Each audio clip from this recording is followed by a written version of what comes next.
All right, here we are. We are back in the Rayburn room in the House side of the Capitol. I hope I got that right. And we are here with a great friend, House Majority Leader Steve Scalise, and we are talking about the aforementioned H.R. 1. Mr. Scalise was quarterback of this bill. So Kevin McCarthy went through a bunch of it, but I had some questions too. I mean, in some sense, this is the kind of uniform permitting across the board that everybody's talked about, but the Biden simply won't deliver. And I wanted to ask you, Steve, this idea of one federal decision, which we had put together in the Trump years, Biden overturned that. It cut the red tape. You know, a lot of these projects, you could get a sign off in 2 years. Is that going to be part of this? Absolutely, Larry. It's good to see you here in the Capitol, by the way. Thank you, sir. But I think the more Americans find out about the Lower Energy Costs Act, they're going to want this not only to be passed through the House, but they're going to want President Biden to sign it because it's going to lower energy costs for families who are paying too much because of President Biden's attack on American energy. And so, as you were talking about, I call it a one-stop shop. Right now, if you're trying to get permitting for pipelines, for example, it's almost impossible to do. The Biden administration doesn't want pipelines to move energy. They want to make it harder to produce American energy. So right now you might have to go through 5 different agencies, and each one of them is going to drag their feet. It might be over a year, 2 years before you get an answer. So they just kill these projects.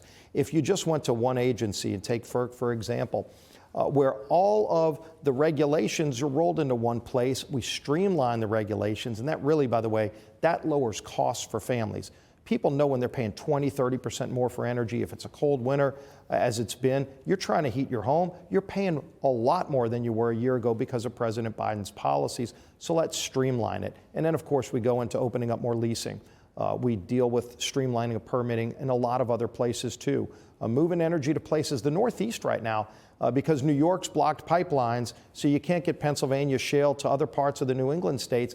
And they're paying a lot more because they have to ship it in from foreign countries. Why should you have to ship your energy in from foreign countries, paying a lot more, higher environmental costs, by the way, if you can get it from your neighbor in Pennsylvania? We streamline that process as well. So it's going to be great for American energy. It brings in more federal revenues, but it also lowers costs for family. That's why we're bringing forward the Lower Energy Costs Act, H.R. 1. That's a much better way. I'm going to discard H.R. 1. I like the Lower Energy Costs Act because I think that's true. That's what it'll do. I mean, back of the envelope, we've done some stuff on this. If you could get back just on the oil front, we were over 13 million barrels a day pre-pandemic. That's slumped, obviously. Now it's only come back to 12 million barrels a day. The Energy Department several years ago said at this point we could be producing 14 or 15 million barrels a day. That's $40 a barrel. Maybe high of 50, maybe low of 30. That's affordability for average working typical families. That's a huge thing. And by the way, it's fertilizers come down, all this stuff that I read off before. Energy permeates every part, petroleum type products, every part of the economy. Bidens don't get that. You will make it cheaper. Yeah, it lowers costs for families. But look, I was meeting with some Farm Bureau folks from different parts of the country earlier this week. And the two things they tell you, number one, their diesel costs are dramatically higher, and their fertilizer costs are higher. And a lot of that is because of Biden's anti-American energy policies. And so by getting these policies right, just going back to allowing Americans to produce, we do it cleaner than anybody else in the world. Look, these far left socialists, these big government socialists, they wake up every day trying to beat up on America. They trash America and they act like we're destroying the planet. Nobody is more environmentally friendly than the United States of America. Things are going to get produced in the world. China's building a new coal plant every week. And China's, by the way, getting a lot of the jobs that Biden's running away from America.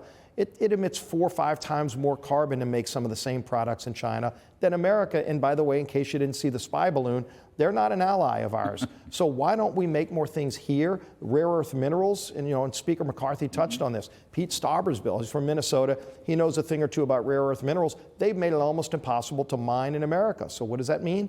China mines most of those rare earth minerals. You want to make electric vehicles? Most of those supplies are coming from China. Why would we want to be more reliant on China? China gives them a dagger at our neck. Let's make it here. We don't have any power. And we do it better than anybody else in the world. Is it possible? I mean, if you could take the State Department out of this regulatory maze, you might be able to get the XL pipeline through. Yeah, and in fact, that's in our bill too. You'll love that component as well. And whether it's Keystone XL, which Biden said no to, and remember, Biden's not against all pipelines. He was just against American pipelines. He said yes to Russia getting a pipeline while he was begging Putin to produce more oil. This is lunacy, and people get this. People, when they're paying $4 or $5 a gallon at the pump, they get it. When they're paying 30% more for their household electricity costs, they get it. That's why they're going to love the Lower Energy Costs Act. Can we get some closure and some specificity on offshore leasing, on onshore federal leasing, everything they've stalled,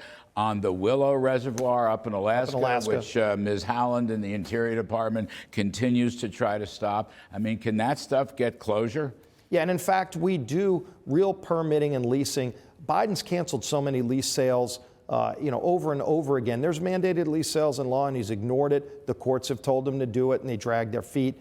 So we put some strong language there so that we can have more leasing. Look at his State of the Union the other night. On one hand, he derided oil companies, saying they're not drilling enough. And then he said, oh, and by the way, in 10 years, we won't need oil in America. I mean, nobody believes that. It's not like transitioning away from something. We're a country that, like everywhere in the world that's industrialized, we're all going to use more energy. We need all of the above. We need more oil, natural gas.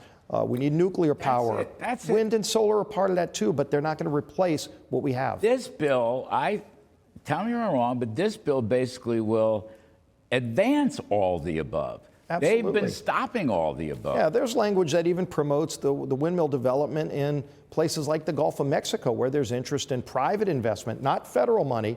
Biden loves it when taxpayer money is subsidizing things that fail. How about we get the private sector to put their money into making things work? And so every form of energy is going to compete against itself. But the bottom line is we need more of all of it. We don't need less of one and more of the other. That's more costly. People are paying too much already. We don't need to close down the things that work. But Steve, $5 trillion of higher taxes later, we're going to have a private sector? I mean, nobody's had time to read this budget, but you've seen the headlines.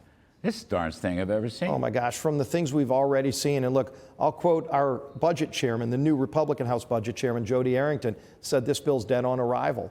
Trillions in new taxes, raising costs for families. Biden talked about raising the corporate rate.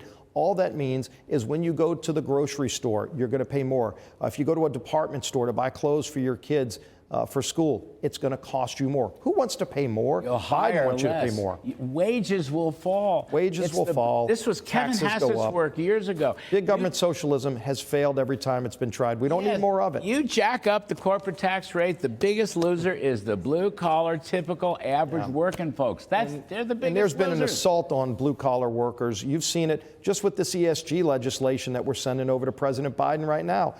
President Biden put policies in place that lower the returns on 401ks for working families at the same time that he's helping these billionaire elitists who want all these woke policies at the cost of lower returns for lower income families. Stop siding with billionaires over hard-working taxpayers. We're going to stand up for those hard workers. I always have fun talking to you. They're all yelling at me. I got to get out. Well, look, we'll do this more. Come back and visit us anytime. Really? Am I welcome here? When we pass the lower energy costs through the House in just 3 weeks, Larry, I want you to come back. I will come down for that. And we'll give you a pen that we sign the bill with. Speaker McCarthy is going to have that for you. Fabulous stuff. Really. It's just wonderful. It's a new day. Good news and optimism is always better than bad news and socialism anyway. Thank you, Congressman Steve Scalise. All right.